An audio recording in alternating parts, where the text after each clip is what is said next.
Reborn and returned. On the day of the grand ceremony to choose the prince consort, I stained a red mole on my brow. Link Susie lifted my face, about to publicly declare that I am destined to be the prince consort, but upon seeing that kill husband mole that sprouted overnight, he froze on the spot, having no choice. He stepped back and took the hand of the nearby Baijiro, facing my fulfillment. Pei Yang's face darkened. Only then did I realize he had been reborn as well in our previous life.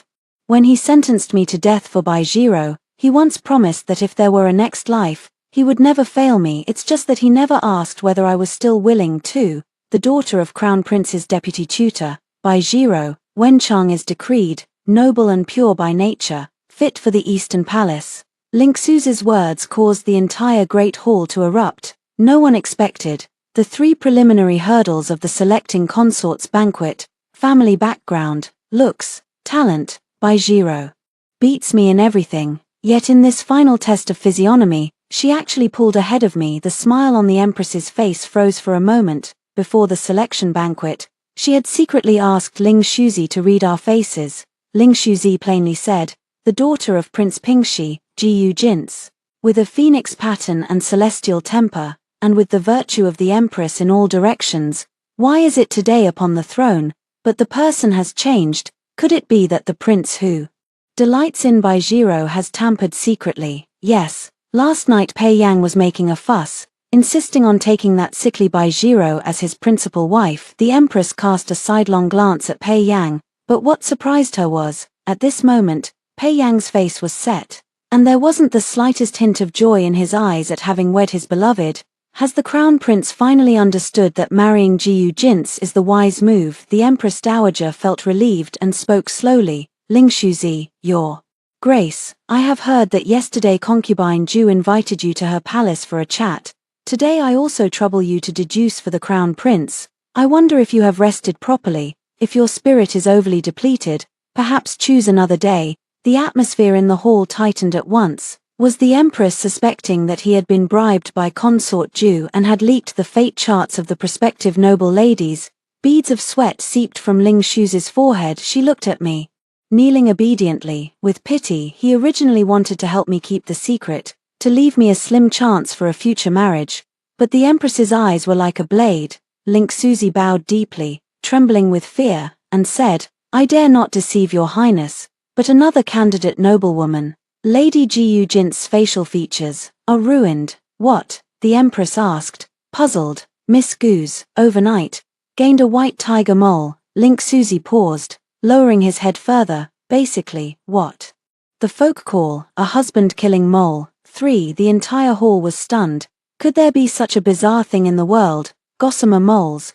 Pei Yang rolled these 3 characters between his lips and teeth. His gaze fell on my eyebrows, and the scrutiny intensified. The Empress also frowned, and the nearby eunuch Nanny immediately came forward at the command. Miss Jiyu, I am offending you. That old madam makes a slight bow to me, then she picks up a handkerchief and wipes hard at my eyebrows. Her movements are rough, but I am not in the slightest flustered, all because this mole was not made by a brush. It was carved into my flesh with a small knife, and cinnabar was embedded. Then I carefully stitched it up with a silver needle. Before long, Nanny discovered it. Even if it has been soaked and wiped repeatedly, that touch of vermilion still feels like it's carved into the bones. No matter how hard you rub, you can't scrub it off. When the dust settles in the end, Pei Yang placed the jade rui that symbolized the position of crown princess into Baijiro's hand.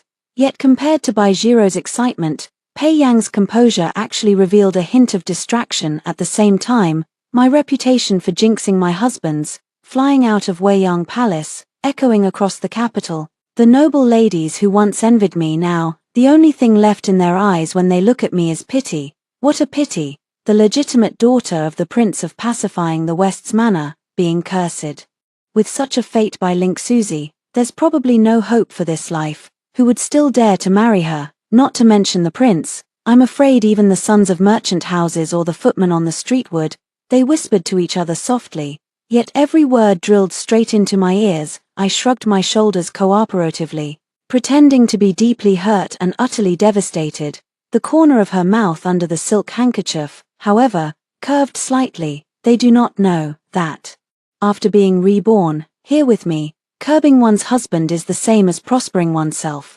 For after being passed over, I walked out of Weiyang Palace. When I came, I was surrounded like a star among stars. Now everyone avoids me as if I were a plague. The wind dispersed the suffocating warmth that had just lingered in the hall. I stopped and looked back at the still towering, majestic hall. In my previous life, I should have been its master, yet I died on the eve of Pei Yang's ascension, all to make room for Baijiro to become empress. Pei Yang indulged Baijiro in scheming and ruined my reputation. And when Baijiro set fire to burn down my palace, he became the accomplice who personally dropped the door bolt. Later, when I was disfigured, disgraced, and lying on the couch, barely clinging to life at last, Pei Yang's decree to depose his consort arrived. He said the Jiyu family bribed Ling Shuzi to falsify the fate chart. She was not born with a phoenix destiny, but a calamity to the realm. I stared at him unwillingly, refusing to close my eyes for a long time. A trace of unwillingness flashed in Pei Yang's eyes. He said, "Ajin, I know you love me to the bone. For me, you'd even give up your life. But in this life, I have already pledged myself to Jiro. If there is another life, I will never fail you. I will grant you the throne of queen, making you the most honored woman in the world." Before leaving, Pei Yang looked at me, covered in pain with not a single good piece of flesh on my body. In the end, they showed me one last mercy, a cup of poison. A mist had settled before my eyes, though I didn't know when. I looked up and finally realized, rain had quietly begun to fall from the sky. 5 In this moment, I'm longing to hurry home. I don't care whether it rains or not. I walk into the rain, hurrying toward the palace gates. A bamboo-ribbed green umbrella suddenly appears above my head. The person beneath the umbrella turns out to be Pei Yang. I was startled, in a daze. The person in front of me extended a hand toward my face. I couldn't tell whether what he wanted to wipe was rain, or something else. I instinctively dodged because of my resistance. A faint anger tinged Pei Yang's eyes, but in the end he didn't force it. Realizing his loss of composure, Pei Yang stepped back. He pointed between my brows and finally couldn't help but probe. "Did someone harm you for the position of crown princess?" 6 I was asked and froze. In my past life, his beloved Baijiro framed me countless times. Pei Yang always feigned ignorance.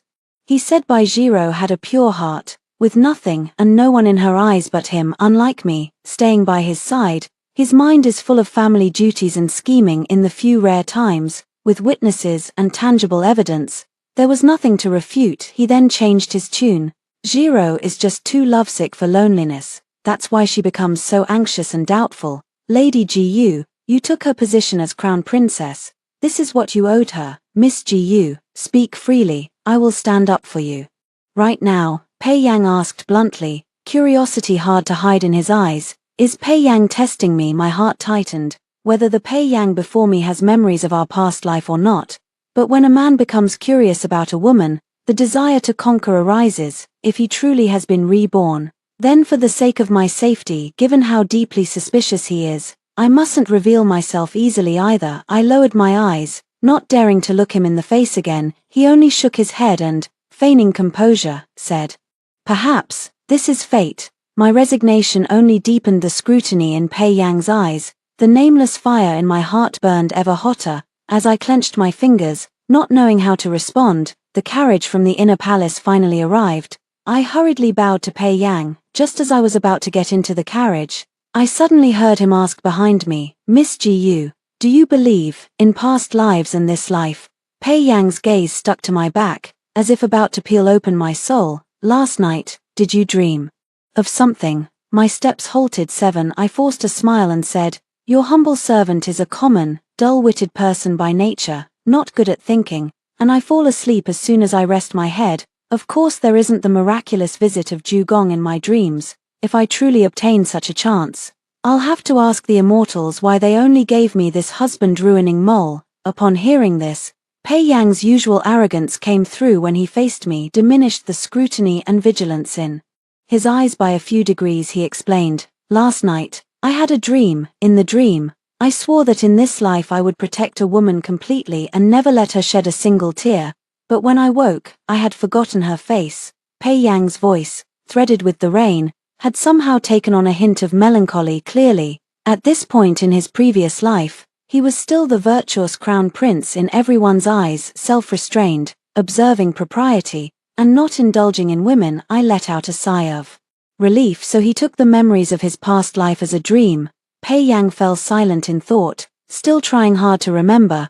That person is the crown prince's prospective consort, Baizhiro, right? I recalled his somewhat honest promise and that single hot tear from the moment before my death in my previous life. My heart skipped a beat, and I hurriedly cut in, deliberately steering the conversation. A look of bewilderment surfaced on Pei Yang's face. It's hard to tell whether to nod first or shake my head first. I comforted him, saying, in Buddhism, there is a concept of cherishing fate.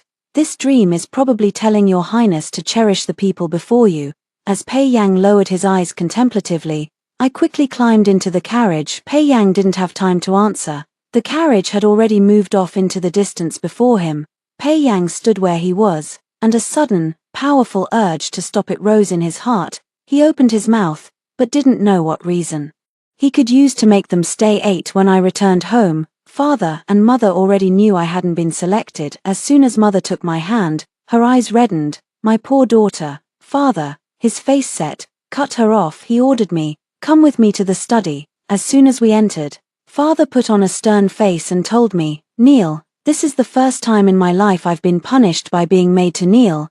I understand that this time I kept it from them and rashly made such a big decision. It would be unfilial of me, so I knelt obediently. Nonsense. Your body, hair, and skin are received from your parents. I hid it from your mother to let you study medicine. Was it so you could use your medical skills to harm your own body? Father stared at the new red mole between my brows, though his words were harsh. His eyes were full of tenderness. I hurriedly bowed my head to admit my mistake.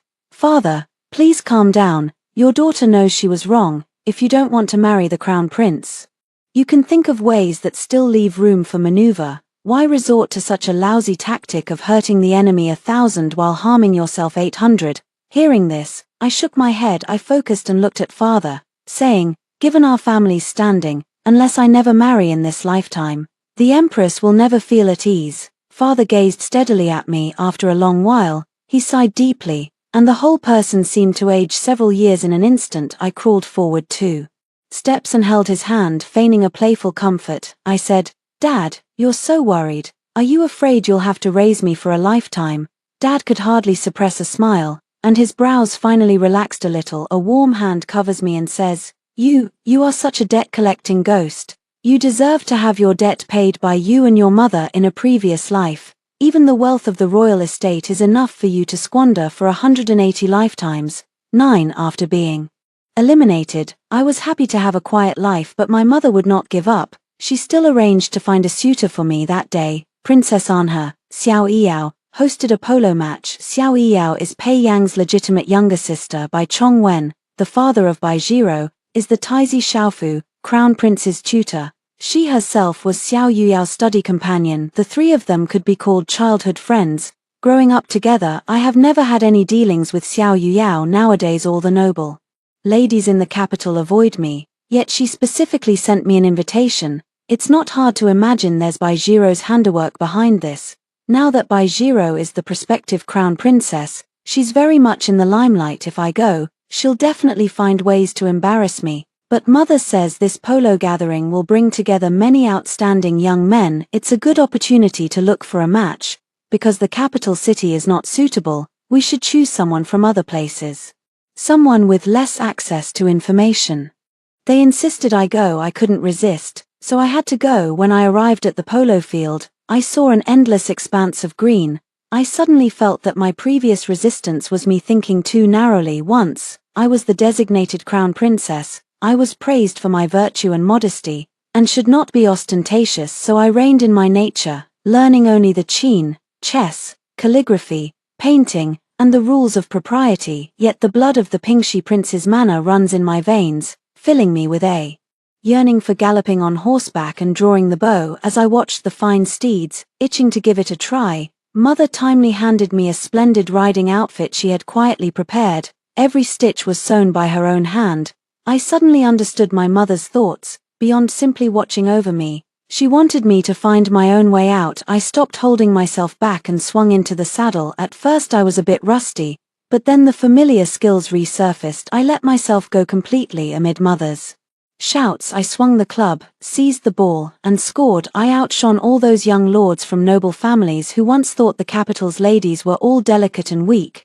When Pei Yang arrived, this was the scene he saw, where the green grass meets the sky. Jiyu Jin's in her red dress gleams, her skin whiter than snow. That dab of cinnabar between her brows becomes more dazzling and stunning than ever. The backswing to strike and the turning glance, the whole person like a red lotus blooming to the extreme, stunningly beautiful. He had never seen Jiyu Jin's like this. In his impression, Jiyu Jin's was the model of a noble lady in the capital, dignified and well-mannered, without a single fault to be found, but also dull. Yet the person before him, it was so dazzling that it made him unable to look away. His heart skipped a beat as well. Only when thunderous cheers rang out around him did Pei Yang snap back to himself. No, Jiyu Jin's had just been passed over as crown princess, and was even denounced by Link Suzy as having a face that brings misfortune to her husband.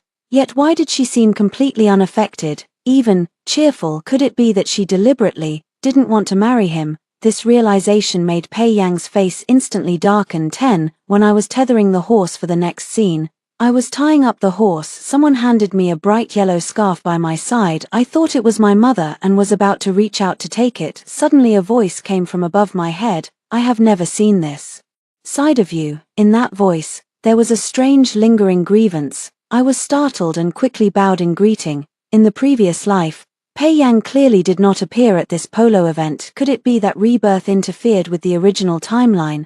I didn't dare to pick up that napkin in the stalemate.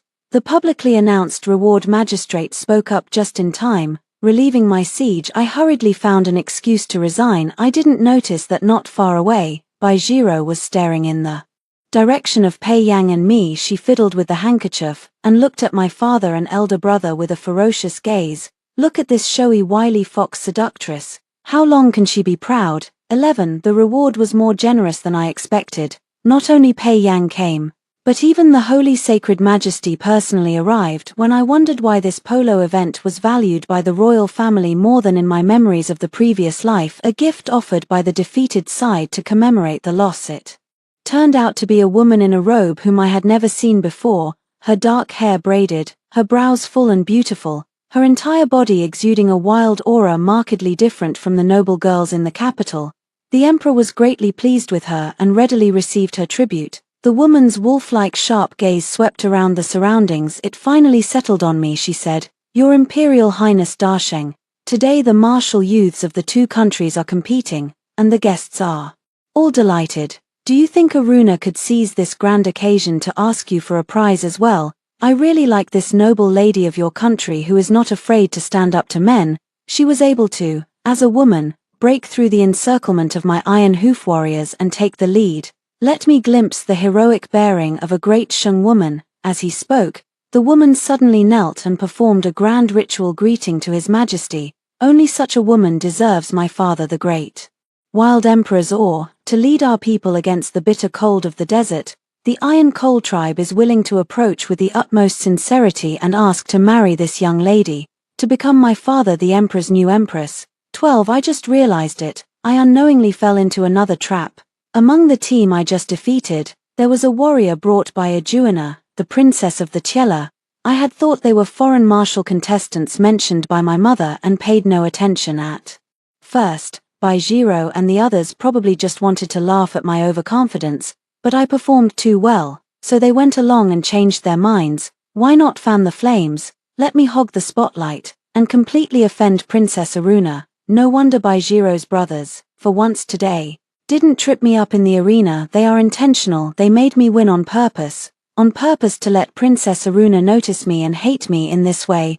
I would be chosen to marry for an alliance. Baijiro's influence could also be severed, and Pei Yang hinted at his concern for me in my previous life. The Tiela tribe came to offer congratulations, but that was actually 2 years later. At that time, I was already the crown princess, confined to bed and not going out due to a miscarriage in this life. I failed to recognize this princess in my previous life. Princess Aruna successfully won the polo match. Like picking out prisoners, they chose Pei Yang's younger sister, Xiao Yuyao. That night, Pei Yang returned to the residence and flew into a rage. He smashed several tea sets in the study, yet still couldn't change Xiao Yuyao's fate of being sent in a marriage alliance in this life. The one chosen turned out to be me. I had thought that Pei Yang would free his sister from the tragedy of her previous life, and I felt relieved unexpectedly. He suddenly crushed the teacup in his hand. The emperor was wary of the military power of the Jiyu family behind me, and did not grant approval on the spot. With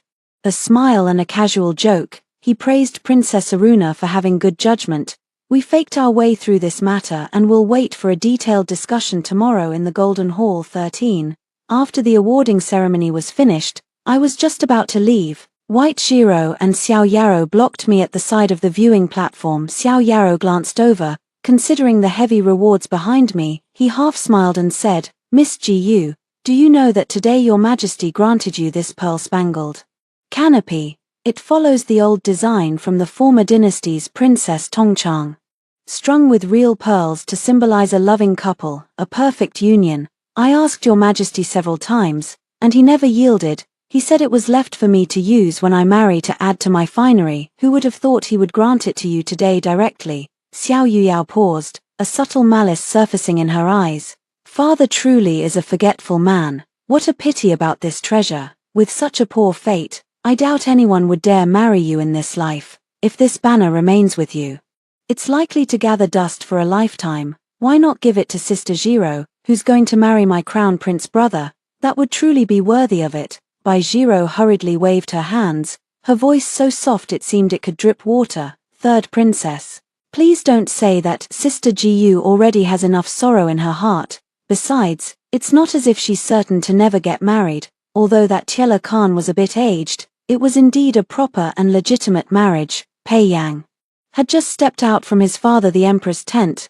My glare quickly glimpsed the red beauty that had occupied his thoughts all day. Only then did he notice the closer ones nearby, Bai Jiro and Xiao Yao. Hearing Bai Jiro incite her hot-tempered younger sister to cause trouble, Pei Yang's brows knitted slightly. It was as if he just realized that Bai Jiro wasn't as pure and unaffected by fame and fortune as he had imagined. She was like the other women in the palace as well, fond of gossip. Eager to compete and win, Pei Yang originally intended to rebuke the two of them. How could the things bestowed by the emperor be demanded at will?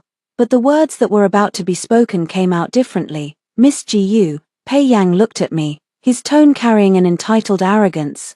"Today this canopy of linked pearls, consider it as me borrowing it from you." 14. Jiro is the daughter of a solitary benevolent master, hailing from a prestigious Qinglu family, although the prince consort's trousseau has its own courtly etiquette. With this treasure kept in the box, those scolding women who think someone of her birth is unworthy of the prince consort will also shut their mouths. I will also think of your kindness and plead your case to the emperor father on your behalf. In the future, I will keep a place for you in the palace, so you won't have to live alone your whole life. As the mistress, Jiro will also forgive your past offenses and take extra care of you. Hearing this, Bai Jiro's expression changed. Is the crown prince planning to take her in as a concubine? I looked at Pei Yang and showed an expression of just as I expected. In my last life, he was the same. Clearly, he knew it was wrong, but for Bai Jiro, he could always find a reason to make me back down, taking my things without asking, as if it were only natural, and snatching them to help her save face. Pei Yang met my eyes, which could barely hide the mockery. Somehow, it felt like I'd been struck by something. My temples throbbed, and suddenly a flood of chaotic images surged into my mind.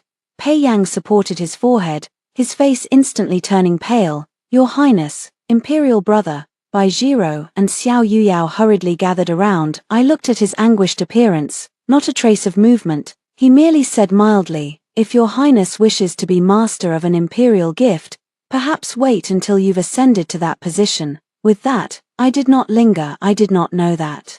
Behind me, Pei Yang, though his head throbbed as if splitting, kept his gaze fixed, relentlessly following the sight of my receding figure. In a trance, Pei Yang only felt that shade of red seemed to be the countless despairing departures of the woman in his dream. Gradually they overlapped with each other. 15. The next day at court, led by Bai Jio's father, the civil official Bai Chongwen, he was the first to speak. A marriage alliance mends relations between two nations. The daughter of The king of pacifying the West is outstanding in looks, robust in physique, and her fate is rather unusual as well. He spoke obliquely, but everyone understood my husband-killing fate. If he could justly kill off the elderly Kala Kargan of the Chela, that would be ideal. Then it would be a good opportunity for Darshing to march north. Nonsense. Regarding matters of bilateral diplomacy between the two nations, how can one rely on a baseless fate or destiny? Then what are the hundreds of thousands of soldiers of Da Sheng being raised for? The generals led by my father were filled with righteous indignation. In the court hall, just as the sounds of quarreling rose one after another, Ling Shuzi appeared. He recalled the empress's instructions and lowered his voice. I observed the heavens by night and calculated the fates. Miss Gu's destiny appears harmonious with the Chela Khan on the surface, but in truth their fortunes are at odds. Within 3 years, he will surely perish.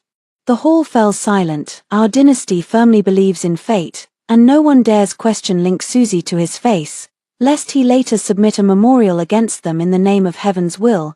The military officers who had originally supported my father fell quiet at the sight.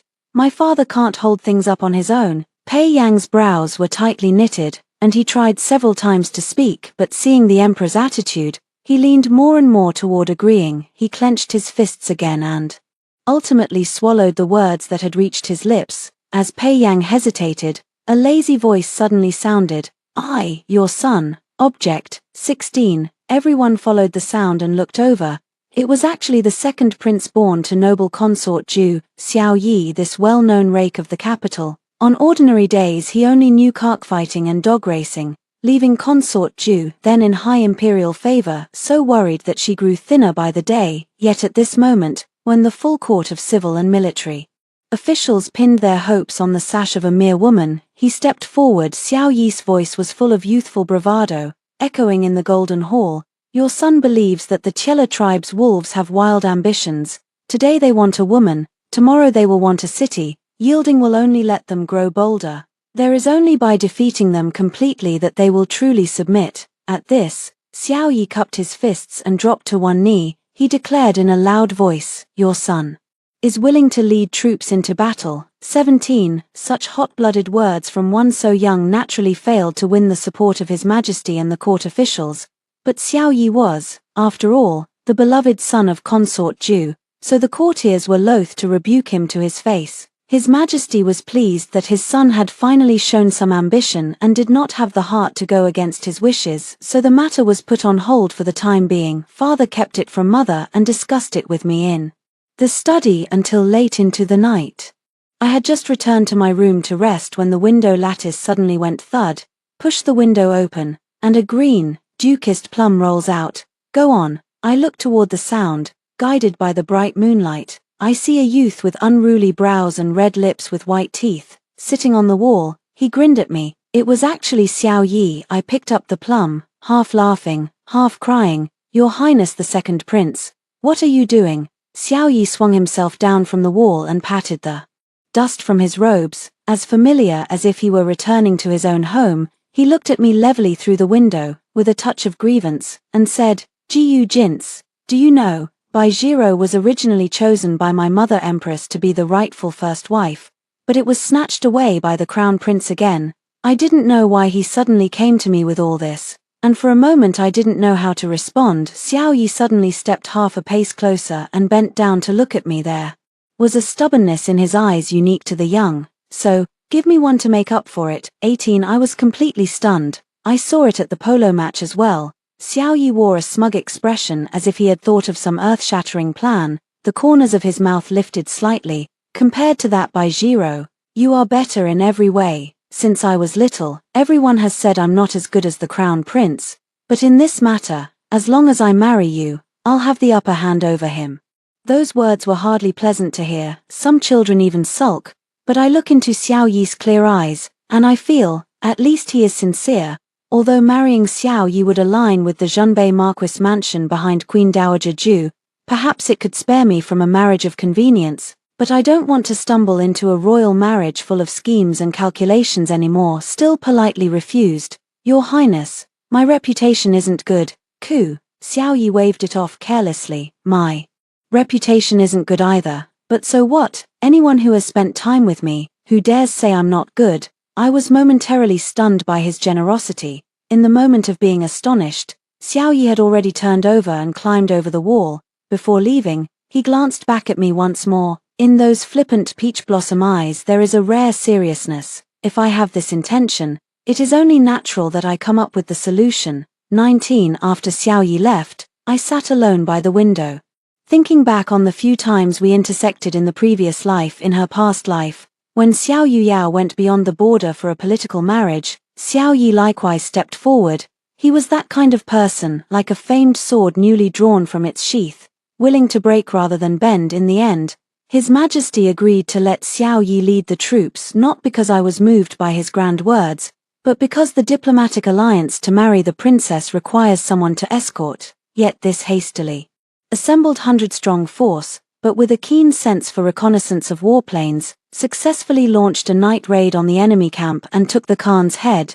Xiao Yuyao is clearly Pei Yang's full sister, but after gauging the emperor's intentions, Pei Yang instead wanted to exploit His Majesty's guilt over the matter to solidify the crown prince's position. He chose to stand by and do nothing, and yet in Xiao Yi's veins flowed a hot-blooded spirit utterly at odds with the imperial clan. I couldn't help myself and did it behind Pei Yang's back in another's name. I gave him the chain mail armor treasured in our family. The day Xiao Yi led his troops out of the city, I stood in the crowd and softly said, "Wishing you a triumphant return." I thought he couldn't hear, but he suddenly pulled up his horse and turned to look in my direction. He bared his teeth in a grin, smiling with wild abandon. His eyes shone like they were tempered with starlight, and he was brimming head to toe with a youth's fearless spirit. Later, Xiao Yi won a battle. When the news reached the capital, the court and the public were stunned. He sent me an unsigned letter. The handwriting was crooked, and he exaggeratedly said that my mouth had been blessed. He even thanked that chain mail, which let him scrape by with his life. He said when he came back, he'd bring me local specialties to show his gratitude. Only then did I realize he had long known about me gifting the armor, but Xiao Yi still never made it back. He won the battle, but died on the way back to the capital. They said his wounds weren't treated in time, festered and got infected, and he died at the time. I was in the Eastern Palace courtyard admiring the flowers. When I heard the news, the flower branch in my hand snapped for some reason. I once suspected Pei Yang. If Xiao Yi returns alive, he will be the god of war of Dasheng. He will no longer be that idle prince who is inferior to the crown prince in every way. Instead, he will be the second prince, holding military merit and deeply loved by the people. He would leap forward to become Pei Yang's strongest rival. But I can't find any evidence. Everyone said it was an accident. On the day Xiao Yi's coffin returned to the capital, the whole city was in mourning and white. Consort Ju fainted from crying several times. Pei Yang and his sister stood atop the city tower, faces heavy with grief, personally supporting the coffin. I followed from afar, feeling only that the wind that day was bone-chillingly cold. In my previous life, I didn't see anything clearly. In this life, Xiao Yi stood up for me again, still the same young, sincere, reckless heart. He said, "If I have this intention, surely it's up to me to figure out the method, but I can no longer bear to let him shoulder it alone." 20. Because we have similar goals now, Xiao Yi and I are essentially in the same boat, so when he climbed over my wall yet again, spouting a bunch of nonsense, I directly dragged him into my study. He tossed a stack of military treatises and set them in front of him. Xiao Yi was taken aback for a moment. He didn't refuse, though, and casually flipped open a page. I had thought he was just a good-for-nothing rake with no learning. At first it was just for show. I hadn't expected it. He reads 10 lines at a glance. Incredibly fast. He pauses now and then, points to a spot, and asks me, "Here, if we change it to night raid, would it be better?" I froze. A single hint and he gets it, even able to infer. By analogy, I can't help but suspect he's been hiding his talents, biding his time. These things, could it be that the Zhenbei Marquis, Consort Ju's natal family, had already taught him long ago? I didn't press for details and directly handed Xiao Yi over to my father. Dad didn't believe at first. What could a famed dandy in the capital possibly know about military strategy? But I remembered his astonishing record of fame from the previous life. I promised father, "He will definitely win." Father looked at me for a long while and finally nodded. My father and Xiao Yi shut themselves away. using the sand table as a battlefield, and fought for 3 days and 3 nights. At dusk on the third day, the study door finally opened. Father's eyes were shining as he saw Xiao Yi off. He patted his shoulder, as if beholding a rare, uncut gem. 21 The next day, Xiao Yi took the map he had revised with me and entered the palace for an audience. This time, Xiao Yi was fully prepared and brimming with confidence. Analyze every pass, every supply line. Drilling straight to the essential points. After listening to His Majesty, there was a long silence, and in the end he nodded. Xiao Yi was the first to come report good news to me. I knew then that I had bet correctly in the previous life. Pei Yang was the legitimate heir of the inner palace, yet he always held a hidden wary distrust towards Xiao Yi, whom he trampled underfoot, until the news of Xiao Yi's death arrived. The emperor, in his grief, abolished court sessions for 15 days resolutely. Defying opinions and following the crown prince system, he buried Xiao Yi. I can just faintly taste it now. Perhaps Consort Ju is the emperor's true love in the emperor's heart. The one who truly intends to succeed the throne is actually Xiao Yi. When the news reached the Weiyang Palace, Pei Yang and his mother sank their faces in defeat. Pei Yang was about to follow his mother's instructions, contact the courtiers, and submit a memorial to oppose it. A blurry scene suddenly flashed through his mind. That was the wretched death of Xiao Yi in his past life, his wound rotting as he collapsed on the way back to the capital, and the imperial physician in charge of treating Xiao Yi, by he, was one of his people. Pei Yang felt a jolt of alarm, then quickly calmed down. Using this move will make father the emperor suspect factionalism as the reason, he declined the empress's proposal. 22 3 months later, triumphant news reached the capital. In this lifetime, Xiao Yi no longer relied on last life's surprise raids and gambling with his life. Instead, he led 30,000 elite soldiers upright and above board, marching all the way north, breaking through passes, seizing cities, capturing generals, unstoppable like a sweeping bamboo. In the end, the Tiela tribe was beaten to the ground and sued for peace. 23 Jiyu Jin's, the war is over, I've come to marry you. When I received Xiao Yi's handwritten letter, I had already been praying for his safety at Yuantong Temple for many days. His handwriting was still crooked. His astonishingly beautiful military achievements are not at all worthy of her. In this era, Buddhism flourishes and pilgrims come and go endlessly. That day, in the Guanyin Hall, I ran into Pei Yang, who accompanies Bai Jiro to pray for an heir in the mountains. There is no Jiazi. It was then that I finally realized the crown prince's wedding had already been more than a month ago. I intended to slip away, but Pei Yang's men blocked my path. Pei Yang fixed his gaze on me, his eyes deep and somber. Miss Jiyu, what wish did you make? I wish our soldiers a swift triumphant return, and great Sheng peace and prosperity. I didn't hide anything, I just lowered my eyes to avoid his gaze. There was nothing wrong with what I said. Pei Yang still wasn't having it. He stepped forward and trapped me in the shadow of the Guanyin statue. You're only pleading for Xiao Yi, aren't you? Tell me, Pei Yang said, lowering his head and staring, his voice squeezed out through his teeth. Do you want to marry him? 24 Pei Yang's words made me understand. Not long ago, the fact that my family was getting close to Xiao Yi didn't escape his spy. I have no way out, but I am not afraid, I said coolly. This is a pure land of Buddhism. Please mind your words, Your Highness. Anger surged in Pei Yang's eyes, but then he saw my fingers clenched so hard they'd gone white. After a moment, he finally stepped back half a pace. His voice softened as well. Miss Jiyu, I still haven't been sleeping well lately. I've been thinking, did you lie to me? Pei Yang caught sight of my whole body's resistance, and the light in his eyes dimmed for a moment. His voice sank as well. The figure in my dream that makes my lonely heart ache as if it is about to suffocate. Not like Jiro, more like you. 25 My heart pounded wildly. I worried whether Pei Yang would remember everything. The maid of Bai Jiru hurried to report, Your Highness, the noble consort can't find you, and the palpitations seem to have returned. Pei Yang gave me a glance, lowering his voice. Wait until I return, only a fool would wait. Just as he stepped out the door, I slipped out the side door. When Pei Yang returned, the hall was already empty. He stood in place, his face sinking inch by inch. Very good, indeed. After a long while, Pei Yang pointed at the Guanyin statue in the Buddhist hall that I had worshipped. The voice was terrifyingly calm. People, smash it, among the flying sand and gravel. Pei Yang stood with his hands clasped behind his back. Tell the dark guard by my side to relay the order.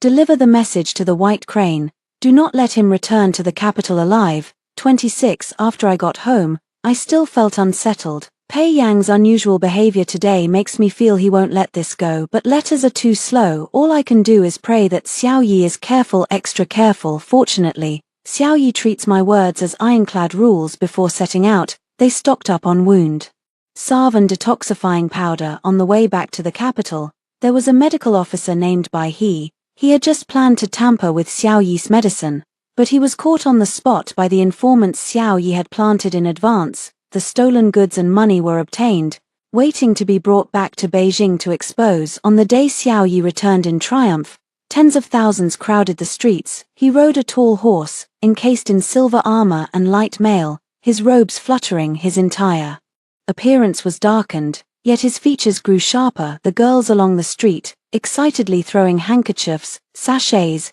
and silk flowers into his arms. Xiao Yi caught none of them, dodging this way and that, not like a mighty and imposing general, more like a nimble loach. Mother learned from my father about what happened between me and Xiao Yi. She hurriedly urged me, Nan, you throw one too. I clutched my handkerchief, hesitating in shy embarrassment. Xiao Yi's horse had already gone far away. The silk handkerchief dotted with green plums hadn't flown far. While he was still regretting, Xiao Yi seemed to sense something. Suddenly he turned the horse, leaned down, and reached out, and firmly steadied that square of cloth. What a slender waist! Among the screams of girls all over the street, he tucked the handkerchief into his chest. Through the bustling crowd, he looked toward me, grinning with a wide mouth, smiling like a child who has finally tasted candy. I don't know why I blush and want to bow my head. Then I heard my mother exclaim in worry, "Good girl, why are your ears so red?" 27. On the day Xiao Yekai achieved victory, he went to the emperor to request to marry me for military merit. The holy intent is undecided, and consort Ju no longer sits still. Xiao Yi's current prestige is rising in the court. She really does not want her son to marry a wife with an ill-fated disposition that brings misfortune to her husband. But consort Ju hasn't had the chance to challenge me yet. A more terrifying rumor has spread throughout the capital among the people. It is said that Xiao Yi is so formidable in battle. Is it because he bears an unlucky star fate? Only a woman with a resilient destiny can be matched with him, otherwise, it would be fleeting and vanish without a trace. Princess Ju Guifei naturally does not believe it, carefully selected several noble ladies and summoned them into the palace to meet Xiao Yi. Xiao Yi, familiar with his mother's character, did not refuse either. Only with each noble lady, even if separated by a mere piece of cloth, to touch her, it made him feel as if 1,000 arrows pierced his heart, unbearably painful. Yet when he saw me, everything was as usual. The doctors could not determine the cause. Consort Ju was half in doubt and half convinced, and sought out Master Lingshu. Master Lingshu calculated on his fingers and pondered for a long while. He actually endorsed the rumor among the people. His Highness the Second Prince is indeed the reincarnation of the jinxed Lone Star. Only Miss Gu's fate can match his. Mistress, this is predestined by heaven and cannot be resisted. Empress Dowager Ju, upon hearing this, had nothing more to say. 28. When I went to see Xiao Yi, he was lying on the bed pretending to be ill, hiding under the quilt. He cried out in pain, "Ouch, ooh," with full breath in his voice. There's not a hint of illness at all. From under the bedding, a corner of the Osmanthus cake that hadn't been tucked away was revealed. Even though it's this absurd, I am still moved by his dedication. 1,000 words on the lips become just one. "Hello, you're so silly." Xiao Yi, hearing it was my voice, froze for a moment. With a sweep of the quilt, he revealed a smiling, beaming sign of seeking praise toward me. "You're here, would you like some Osmanthus cake?" Seeing me silent, still with a worried look on my face, Xiao Yi put away his playful smile and spoke seriously. "Jiu Jints, everything I have done today, I did of my own accord. Don't read too much into it." He paused, afraid he might say the wrong thing, scratched his head, and explained, "Without you, I wouldn't be who I am today. In this lifetime, I will never fail you. If I ever do, let me suffer exactly as I said." Pierced by 1,000 arrows, dying sick in my bed, I hurried to cover his mouth. Xiao Yi, however, smiled triumphantly and suddenly squeezed my hand tightly. 29 My engagement with Xiao Yi was thus decided, but before the wedding, we hardly had any chance to meet. As for Pei Yang bribing the imperial physician Bai He to plot against him, Xiao Yi didn't rush to report it to His Majesty. The Crown Prince's faction has deep roots and wide branches.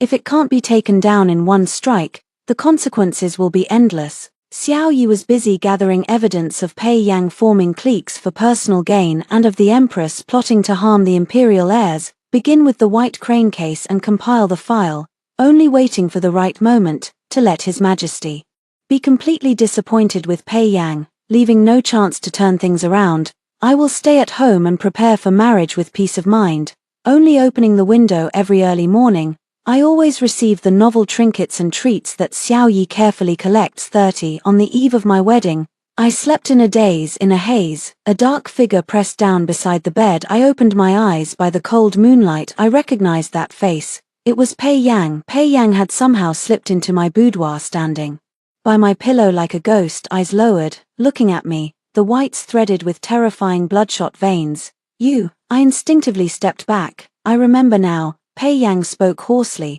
his voice drifting in from a great distance. A jinn. I remembered everything. Was Xiao Yi's plan still a step too late? My heart tightened.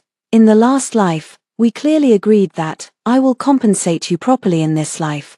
Why do you still choose to betray me and marry Xiao Yi? Pei Yang saw the disappointment in my eyes as if struck by a terrible shock. I suddenly bent down. He suddenly clenched my shoulders, his knuckles turning white from the grip. But I frowned, biting back the pain, staring straight into his eyes. She sneered, "You never asked whether I was willing." 31 Pei Yang froze. "You're always so self-righteous." I bent his fingers back one by one. "In my previous life, you thought I should give way to Bai Jiro, so you sentenced me to death. Now you say you want to make it up to me. Should I gratefully accept and weep?" Pei Yang, you're wrong. No one will stay in place forever, waiting for you to look back. Pei Yang began breathing heavily, his face paling inch by inch. "So you really remembered your past life long ago?" "Yes." I no longer flinch, my gaze growing firmer. "I will always remember the night before the coronation, the fire in the Wei Yang Palace. Fire was set by Bai Jiro, and you, to cover for her, regardless of my desperate pleas for help, you personally dropped the door bolt." Pei Yang's face instantly drained of color. As he stumbled backward, he bumped into the embroidered stool behind him, yet remained completely unaware. Pei Yang opened his mouth, but nothing came out. The night wind lifted the curtains, putting distance between us. After a long while, Pei Yang said hoarsely, "Was it you who told Xiao Yi about my plan as well, just so you could marry him?" I frowned, displeased with Pei Yang's way of blaming everything on love. Pei Yang stared at me and suddenly smiled. Only that smile carried a hint of self-mockery and paranoia. "A jinn. I don't like women who are too smart, but you are exempt. You truly keep surprising me more and more. Tomorrow is your grand wedding with Xiao Yi. I'll be sure to give you both a gift you'll never forget." Pei Yang said nothing more. He turned and vanished into the night. I sit on the couch, listening as his footsteps grew farther and farther away, more and more hurried. 32 On the wedding day, the drums and gongs thundered. The bridal sedan chair had just stopped at the gate of Xiao Yi's residence. News of the palace upheaval exploded like a thunderclap.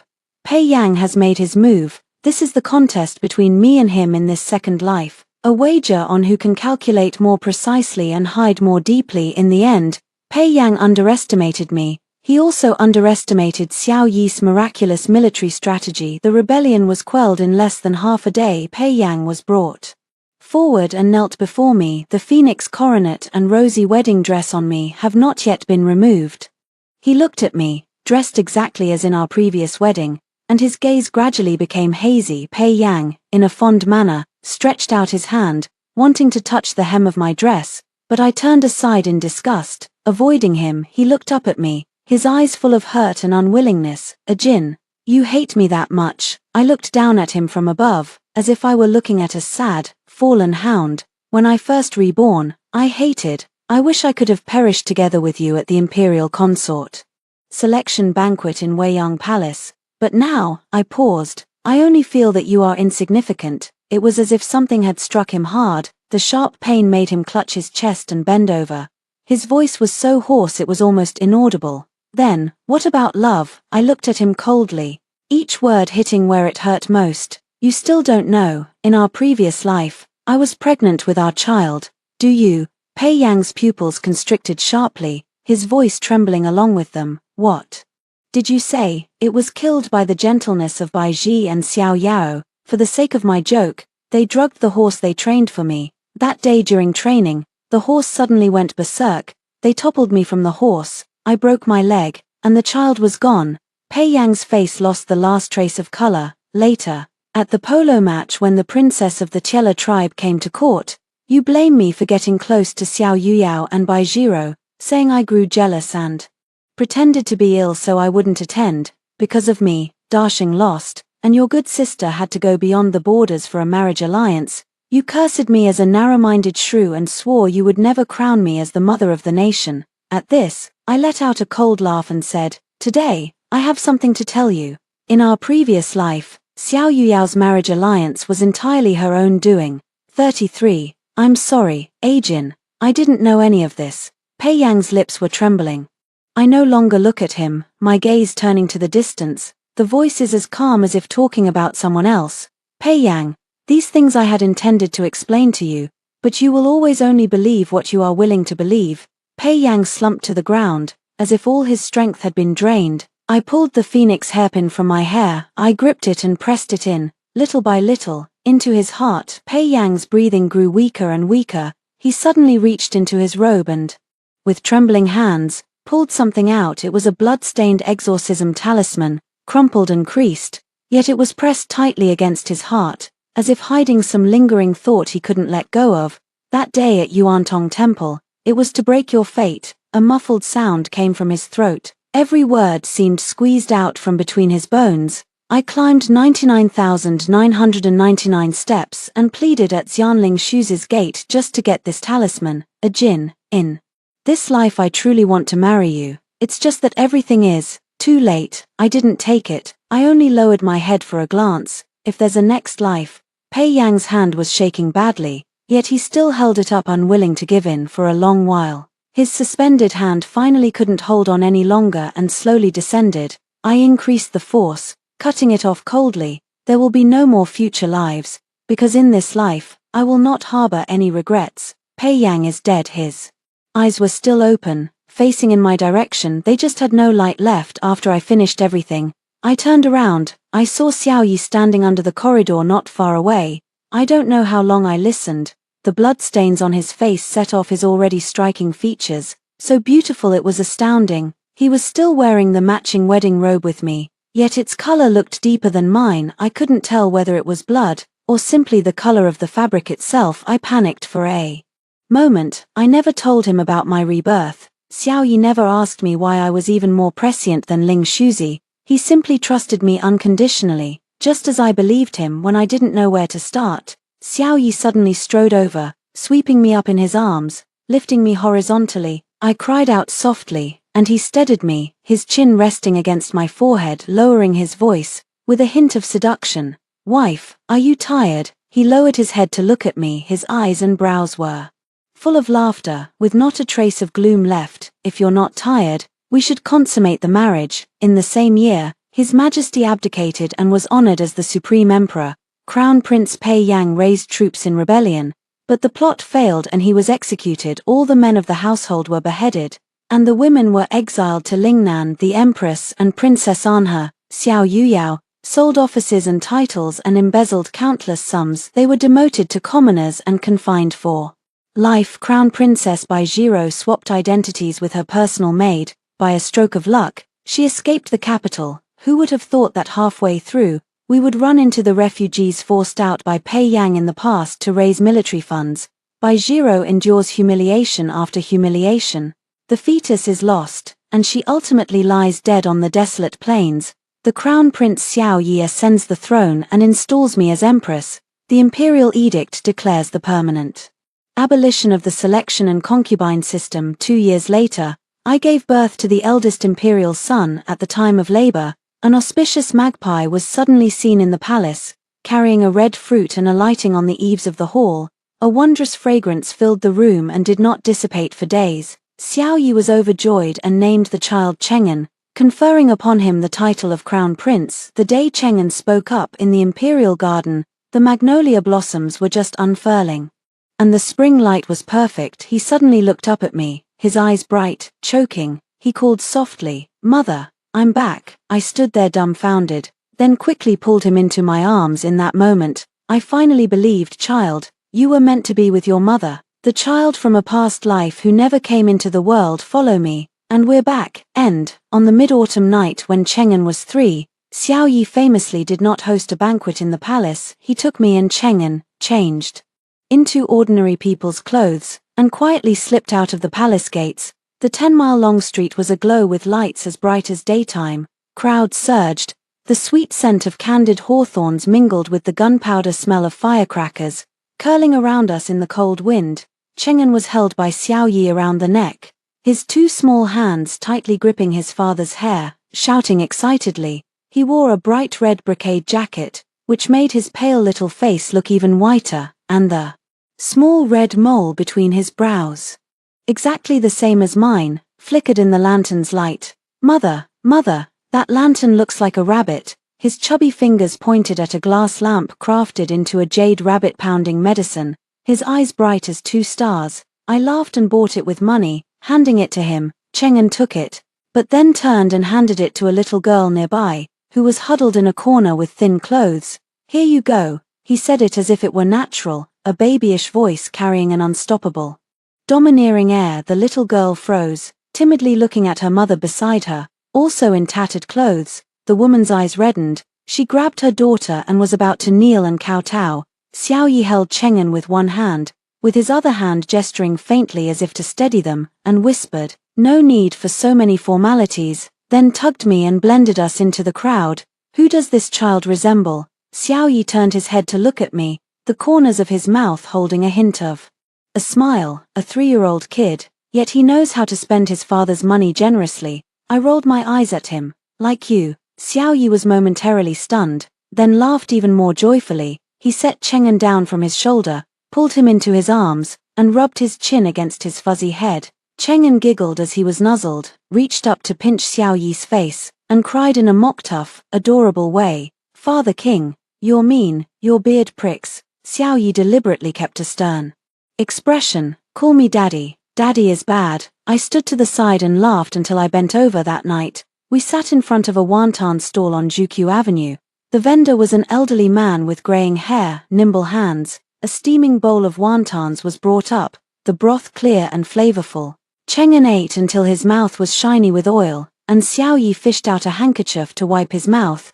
Clumsy in movement but gentle. Not far away, someone set off sky lanterns, one by one. Orange red points of light slowly rose into the air, like an inverted Milky Way. Cheng'an looked up and suddenly grew quiet. I thought he was sleepy and was about to reach out to catch him, but I heard him whisper softly, "It has never been like this before." The sound was very soft, like self-talk. My hand hung in midair. Xiao Yi also stiffened. The couple exchanged a look, and neither spoke. Cheng'an, however, had already turned his head, pointing at the lamp in the sky and chattering again, "Mother, look, that is the biggest one." It was as if that earlier sentence was just a sigh carried by the night wind too. The day Cheng'an first called out "Mother Empress," the magnolias in the imperial garden were in full bloom. I remember it clearly. That day I had just come out of the imperial study. Xiao Yi insisted I sit with him to review memorials, saying, "I can't go through them all myself. The Empress must help ease my burden." In truth,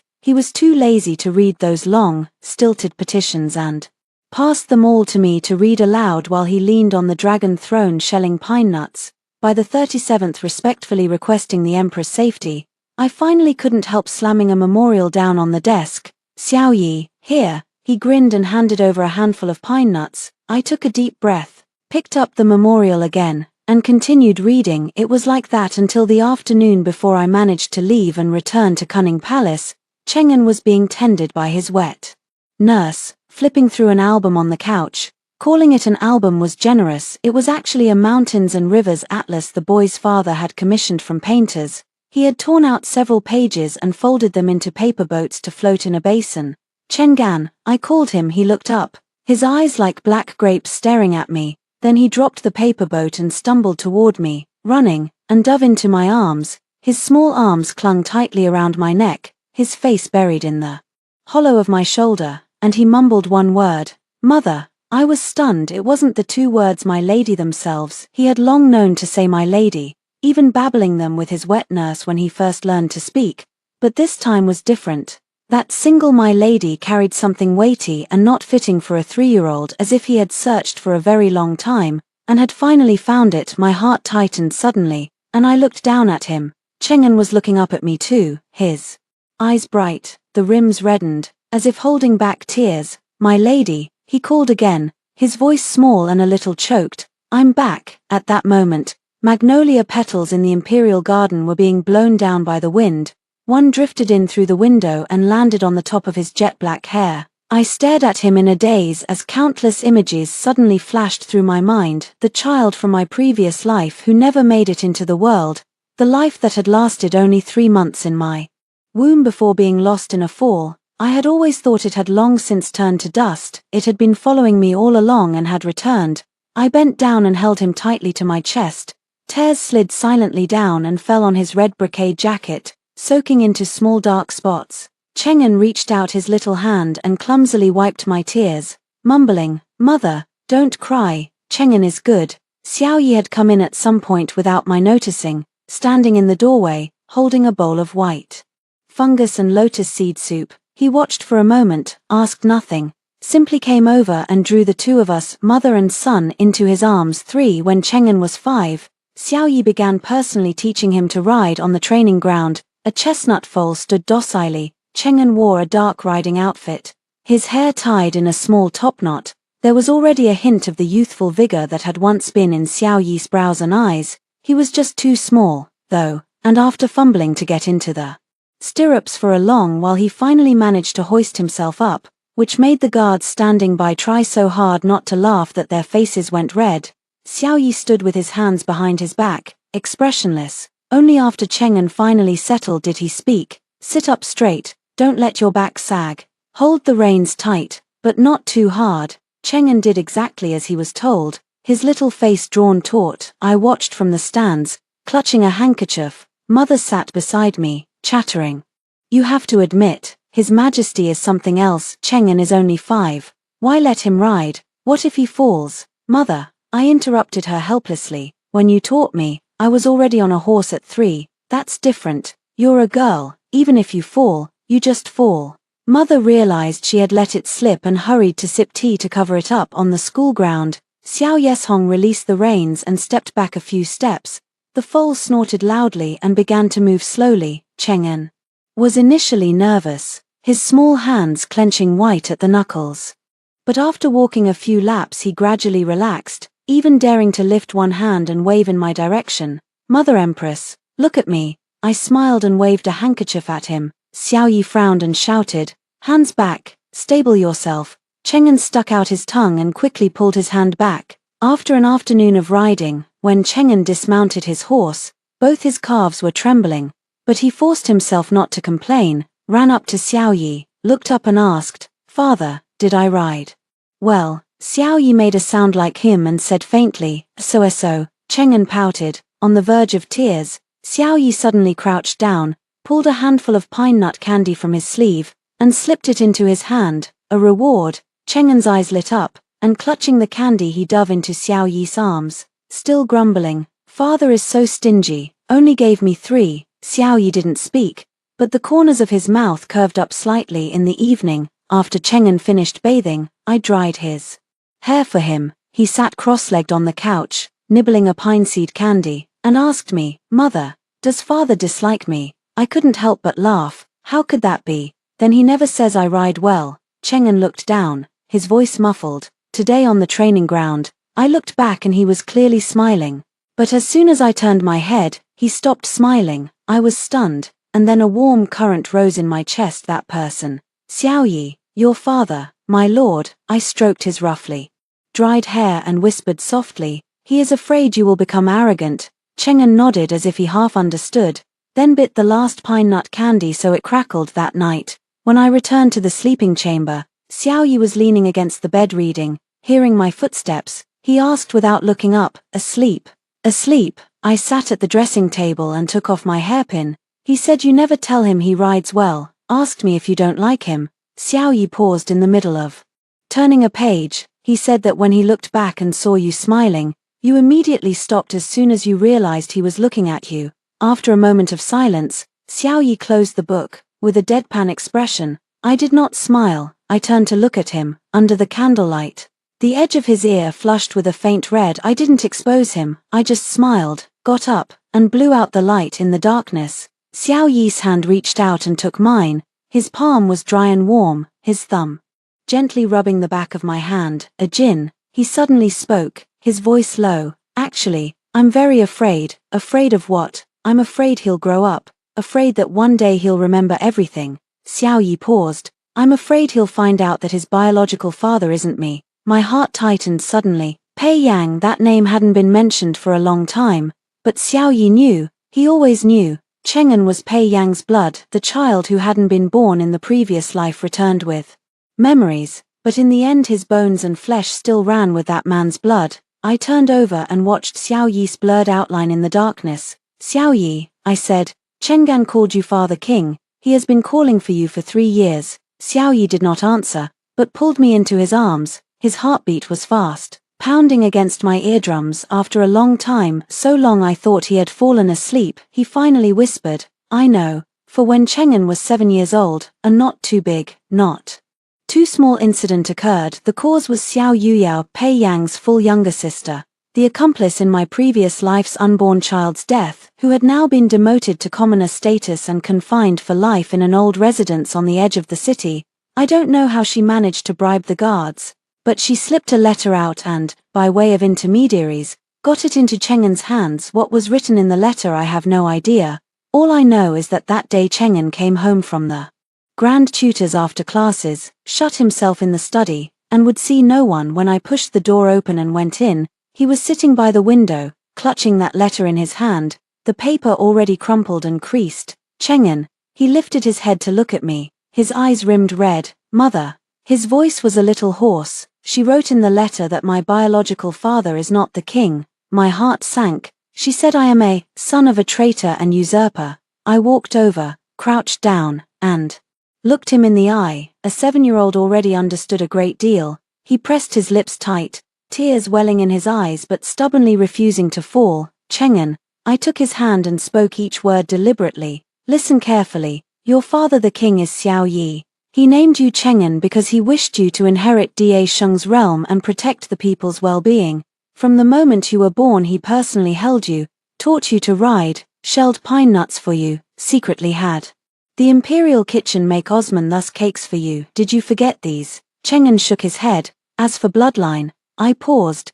"Bloodline is nothing but bone and flesh. Beyond bone and flesh, there is soul and spirit. You remember things from your past life. You remember me. You came back to find me, Cheng'an.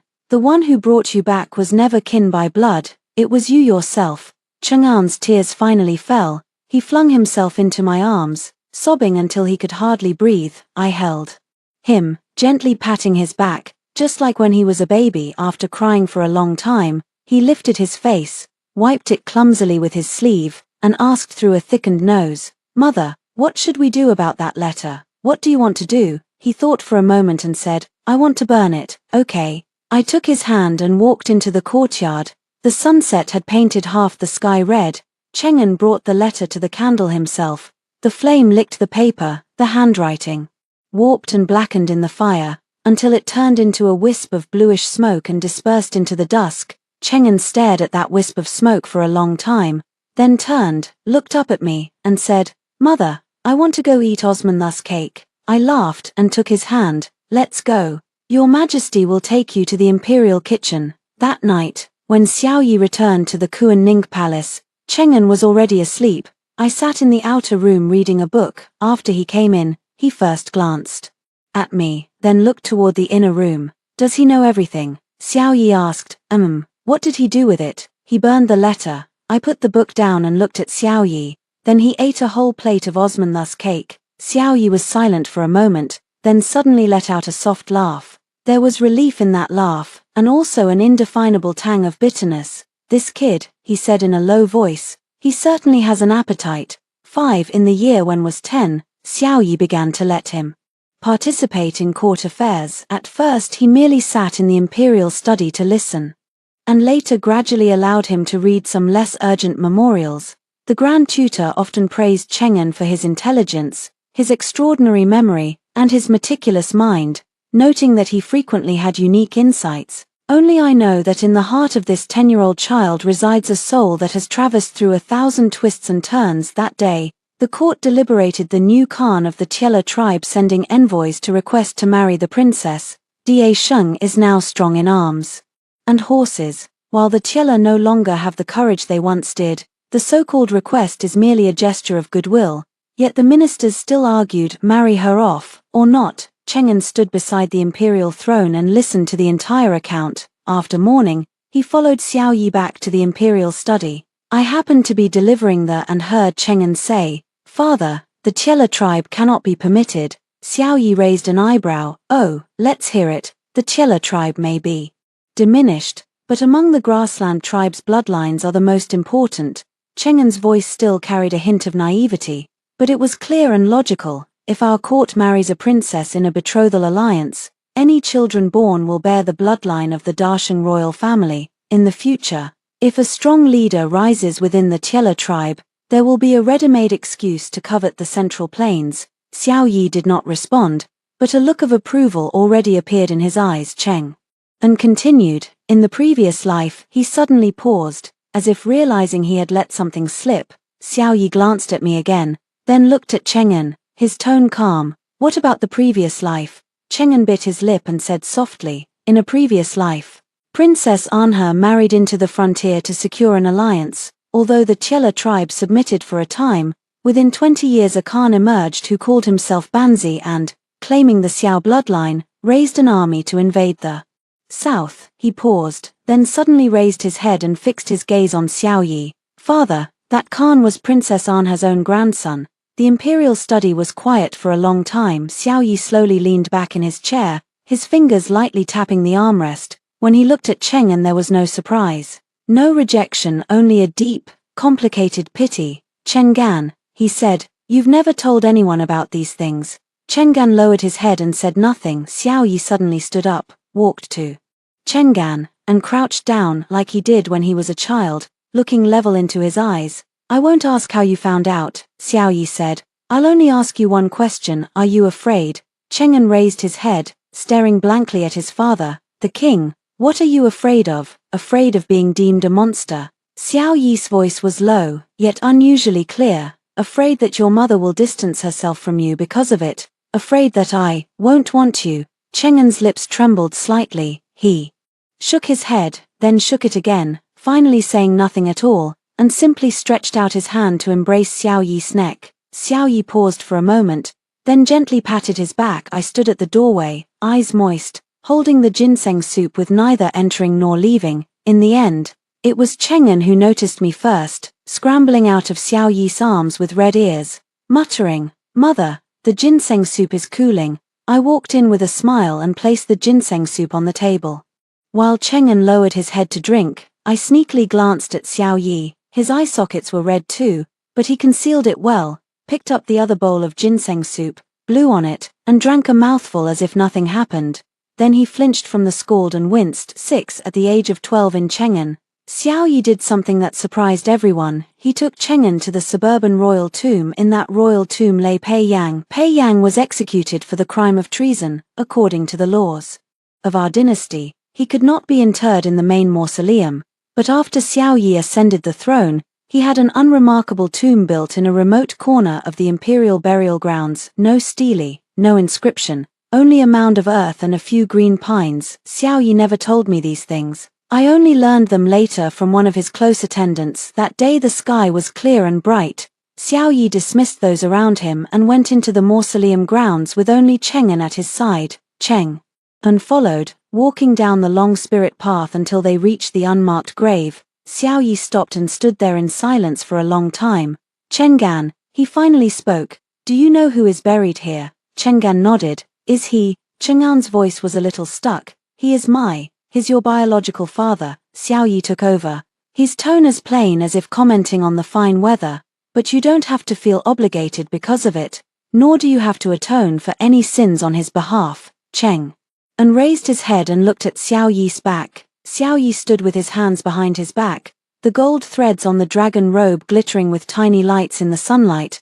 I brought you here not to make you recognize your ancestral line, Xiao Yi said. I brought you here to remember when someone dies, they are dead. The living must think for the living. He turned around and looked into Cheng'an's eyes.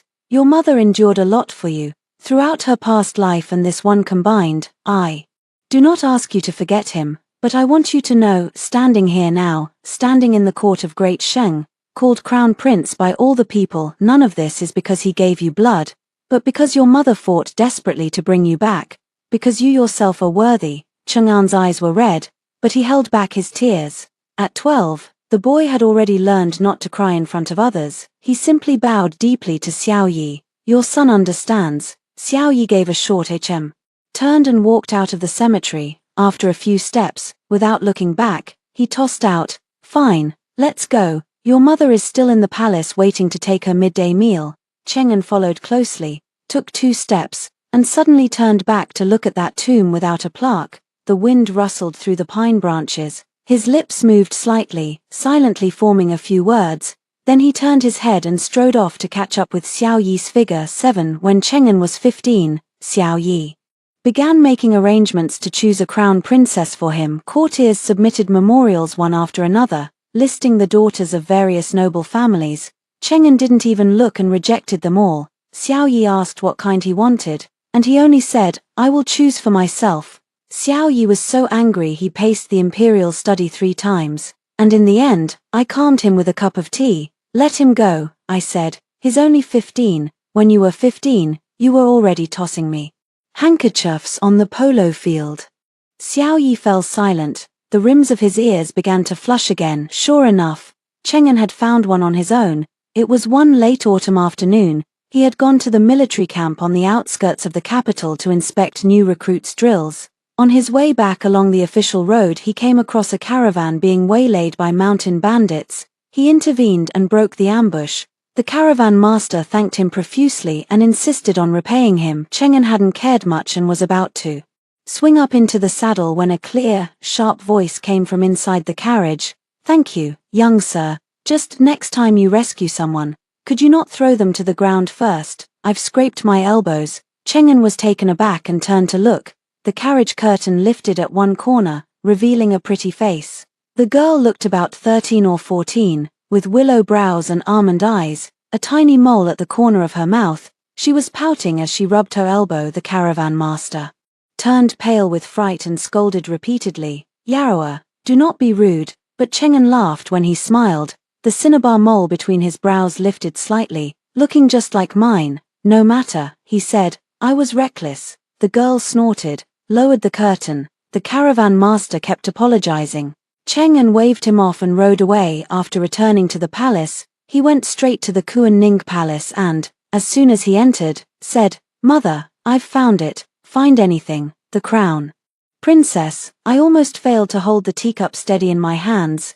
Later I sent someone to investigate and learned that the young lady's surname was Su, given name Su Yao. She was the daughter of a once prominent scholarly family from Jiangnan who had come to the capital with her father to seek out relatives. Her lineage was unremarkable, but she made up for it with her brisk disposition and exceptional intelligence. Xiao Yi initially disagreed, saying that the crown princess's background was too lowborn and would be hard to win people's support. Chang'an did not quarrel or argue, but turned around and issued an imperial order, allowing Su Yao to enter the palace as a female official and become my historiographer in the summer palace. 3 months later, Xiao Yi came to me willingly, expressionless, and said, that's Su Yao, she's decent. I held back a laugh and asked, decent how? Today in the imperial garden she ran into me, did not kneel, did not drift away, and stared at me for 3 seconds, then said, Your Majesty, your complexion is poor today, you should have the imperial doctors take your pulse. I tell her to be presumptuous, and she says honest advice hurts the ears, and then, and then I had the imperial physician pulse me. Xiao Yi's face was somewhat subtle. The physician said my liver fire is, and indeed it needs to be regulated. I finally couldn't hold it in and burst out laughing. 8. When Cheng'en was 17, he married Su Yarou on the day of the wedding. The weather was perfect, not a cloud in the sky. Cheng'en wore a bright red wedding robe that set off his striking features, and the cinnabar mole between his brows stood out even more under the red candles. Su Yarou, in phoenix coronet and embroidered robe, was led by the hand as he guided her step by step into the Eastern Palace. Xiao Yi stood on the high platform, watching the scene, and suddenly turned to me and said, "Does it look familiar?" I knew what he was asking. Does it look like our wedding day? I squeezed his hand and didn't answer. After the ceremony ended, the guests dispersed. I returned to the cunning palace, and shortly after I sat down, Cheng'en arrived. He was still wearing his wedding robe, only having removed his crown, his hair somewhat disheveled. "Why aren't you staying in the bridal chamber?" I asked in surprise. Cheng'en stopped in front of me, and like when he was a child, suddenly knelt and solemnly kowtowed. "Mother," he said, "there is something I have been wanting to tell you." My heart tightened. I hurried to support him. "Get up and speak." He refused to rise, kneeling on the ground and looking up at me. At 17, the youth's brows and eyes had already matured, the childishness gone, carrying a trace of Xiao Yi. No, not Xiao Yi's trace, but his own appearance. "Mother," his voice trembled slightly, "in this life and the last, your son owes you a thank you. Thank you for bringing me back. Thank you for never having turned your back on me. Thank you for being my empress mother." My tears finally couldn't be held back and fell in a steady stream. I crouched down, cupped his face, and, just like when he was 3, pulled him into my arms. "Silly child," I said chokingly, "it's good that you're back." Cheng'en's shoulders trembled slightly. He was crying, yet stubbornly he did not make a sound. Footsteps sounded from outside the door, and Xiao Yi strode in, seeing the two of us, mother and son, kneeling on the ground, crying with our heads in our arms. He was first stunned, then sighed, crouched down, and embraced both of us. "Enough, enough." His voice was a little hoarse. "On this joyful day, what is there to cry for?" Cheng'en poked his head out from his armpit, his nasal voice heavy as he said, "Father, your eyes are red too." "I did not." "You did." "No, I didn't." I didn't know when Su Yarou had followed us over, but she was standing at the doorway, covering her mouth as she laughed. Xiao Yi saw her, quickly let go of us, stood up with a straight face, and cleared his throat. "Your Highness consort, take the crown prince back. On the wedding night, he shouldn't stay in the bridal chamber. He ran to the palace of earthly tranquility to cry. What a breach of decorum." Su Yarou walked in with a smile, saluted boldly to Xiao Yi and me, then took Cheng'en's hand and whispered something.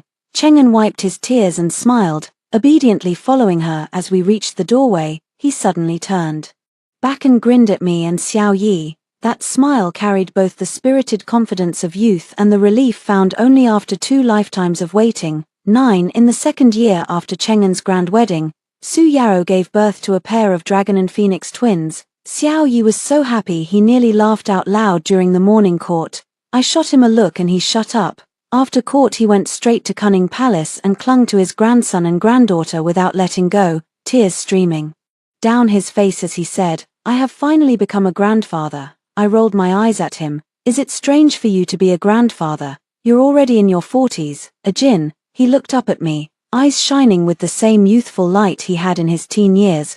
"What do you think we should name our child?" I thought for a moment and said, "For a boy, Changji; for a girl, Anran." "Changji, Anran," Xiao Yi repeated, nodding. "Good." On the day of the dragon and phoenix twins' 1-month celebration, Cheng'en held their daughter, Su Yarou held their son. The family of 4 came to Cunning Palace to pay respects. Xiao Yi, for once, did not approve a memo, but arranged a large table in the courtyard, ordering people to spread ink, paper, brush, and inkstone, saying he would personally paint a 100-child picture for his grandchildren. "When did you learn to draw?" I asked suspiciously. "I have not," he said with perfect confidence, "but I can learn." In the end, the 100 children painting turned into a sheet full of ink blobs. Xiao Yi studied it for a long while, then said expressionlessly, "It's abstract." Cheng'en was standing beside him, holding back laughter until his face turned red. Su Yarou, however, played along and said earnestly, "Father paints with great artistic conception." Xiao Yi nodded in satisfaction, ordered it to be mounted, and hung it in the imperial study. Afterward, every envoy who came to visit and saw that 100 children painting had an amusing expression on their face, but no one dared to ask, for anyone who had asked was sent by Xiao Yi to work on water conservancy for 3 months. Time passes like water, quietly flowing by. When Cheng'an was 25, Xiao Yi passed the throne to him, and he moved into Yining Palace with me, becoming the retired emperor and the empress dowager. Yining Palace is much smaller than Kunning Palace, but Xiao Yi said it was enough to live in. He had someone transplant a magnolia tree in the courtyard, dug a small pond, and kept a few koi fish. Every morning, he would practice a set of punches under the tree, then sit on the corridor with a cup of tea, watching me feed the fish by the pond. Jin, he suddenly called me. Tell me, do you think we'll still be together in the next life?" My hand paused with the fish food, and I turned to look at him. The autumn sunlight fell across his face. A few strands of grey had appeared at his temples, yet the youthful air between his brows had never faded. "I don't know," I said. "Then what do you wish for?" I smiled and tossed the last handful of fish food into the pond. The koi scrambled for it, splashing up fine droplets. "I hope," I said, "in the next life, you won't have to be an emperor." Xiao Yi froze. "Just be an ordinary rich man." I stood up and brushed the crumbs off my robe. "In the morning go to the market to buy 2 fish, sun yourself in the courtyard at noon, and talk with me in the evening." Just like that, just like that. Xiao Yi was silent for a moment, then suddenly smiled. When he smiled, the fine lines at the corners of his eyes smoothed out, like a river thawing in spring. "All right," he said, "then in the next life, I'll be a fishmonger. Do you know how to sell fish?" "I'll learn." He made me laugh, and as I laughed and laughed, my eyes grew red. Xiao Yi stood up, walked over to me, and, just like in his younger days, gently gripped my hand. His hand was no longer as smooth and strong as before. The joints were a bit prominent, and the skin had loosened a little, but the palm remained dry and warm. "Jin," he said, "I've lived a good life, thank you." An autumn breeze sweeps through the magnolia tree. A few yellow leaves drift down and land on the pond's surface, sending out ring after ring of ripples. I lean into his arms, listening to his heartbeat. Just like on that night many years ago, that heartbeat has never changed. Another lantern festival night. A few lanterns hang in the courtyard of Yining Palace, not many, but bright enough. Cheng'an brings Su Yarrow and the 2 children to pay their respects. The family sits together under the veranda, eating tang yuan and watching the lanterns. Chengji is already 3 years old, just as mischievous as Cheng'an was back then. He climbed into my lap, tilted his little face up and asked, "Grandmother Empress, were you especially beautiful when you were young?" I laughed and pinched his cheek. "You tell me, you must have been especially beautiful." Chengji clapped his hands and said, "Because grandfather looks at you the way I look at candied hawthorns." Everyone in the courtyard laughed. Xiao Yi smiled too, a faint smile, but the light in his eyes was bright. It was late. The Cheng family took their leave. I walked them to the palace gate, and when I turned back, Xiao Yi was still sitting under the corridor, holding a bowl of tang yuan that had already cooled. "Why didn't you eat them?" I went over and sat down beside him. "I was waiting for you." He handed me the bowl. "Try one, this one is sesame filled." I lowered my head and took a bite. The tang yuan had already gone a bit hard, but the sweetness was still there. In the night sky, a sky lantern suddenly rose, not one, but many. They drifted up from beyond the palace walls, a sweep of orange-red lights joining together like an inverted river of stars.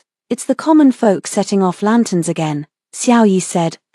We sat side by side, and neither of us spoke again. The sky lantern rose higher and higher, gradually merging into the deep night and turning into scattered starlight. All of a sudden I remembered many years ago, a night just like this. Cheng'an was 3 years old, and the 3 of us slipped out of the palace to see the lanterns. Cheng'an sat on Xiao Yi's shoulders, pointed at the lanterns in the sky, and said, "Before, it was never like this." After that, many more years passed. Before has turned into now, and those befores that we can never return to have finally been filled in, little by little, by the now. I tilt my head and lean against Xiao Yi's shoulder. His shoulder is steady, just like back then. End of extra chapter.